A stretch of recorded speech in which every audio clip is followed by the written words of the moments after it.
Hello YouTube viewers! So for today's video, among iring ng anak niya, pursa na dyan niyang sakita pag labor niya, pero iya lang dyan giantos second time na niya nga nanganak.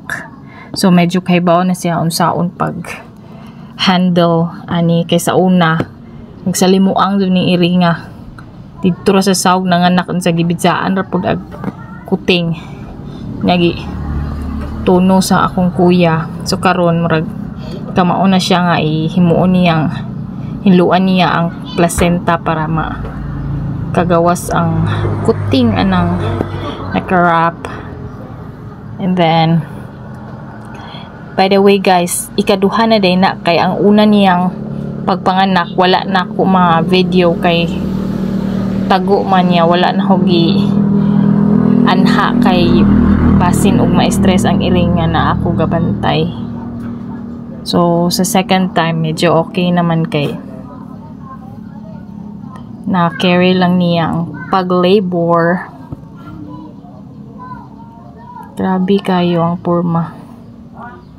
Di na ko ma-imagine nga ang iring easy lang kaayo niya anak ang mga kuting, not just one. Oh my god, oh ang silupin. Ang iyan ang placenta tanggalo na sa mother cat para makagawas na ang kuting na wasak cellophane. I don't know kung napabay sunod nga kuting kay for now duha pa lang. Ang una is ngayang gigawas is kabang siya nga color. Muna color niya, second color na kay puti niya isa kabang. Ay ikaduha nga kuting is pure black. Itom gyud siya kaayo. Sa una is nindo to nga color kay mix siya nga orange, white o kabang tricolor, but unfortunately kay wala gi ka maun saon pag handle ani kay first time niya namatay ang kuting. So karon murag medyo starting to adjust na.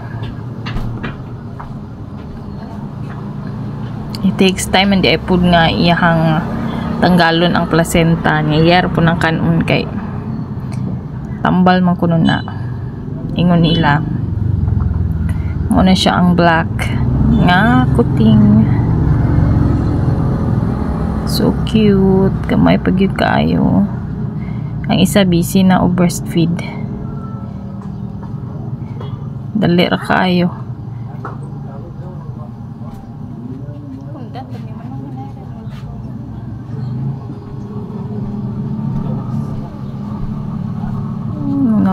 Muna gyud niya nagwonder pag gyud ko atong buntag kay sige ra og banha, sige panawag nga, sige pangita og carton or any place nga murag feel niya safe siya kay suok kaayo niya. Gusto aring kwarto dili ko masugot kay mangihi na niya na apoy basing madatugan na mo inikigda na po yung mga gamit. So mauna siya ang duha ka kuting, okay na ang duha niya, gihinluan niya iyang porta kay basin o nanapoy kuting niya tagtaod.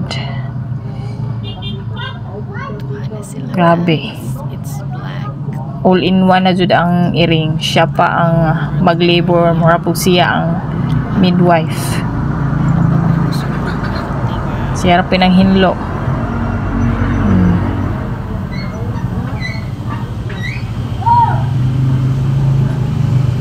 Cute ka kayo.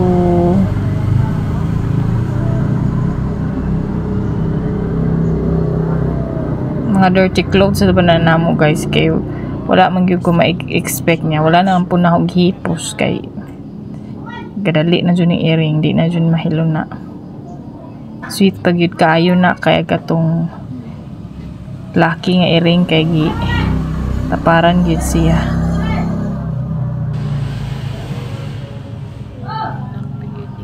guys. Nga napag-yudugo siyang kung ano. Kasi mga anak na pumig. Ikatuloon niya. Yan ang pong gihinluan. Hinluon gyuning mga iring. Kaya og di na niya hinluan pod. Amigason niya mapakan ang kuting mga parehas sa unang na ay mga murag paak og insect niya murag namatay pud uban. Tulo man gud to kabuk sa una karon. Duha pa. Basin unya mapun-an ni. So maoro to siya guys. Thank you for watching. Please like and subscribe.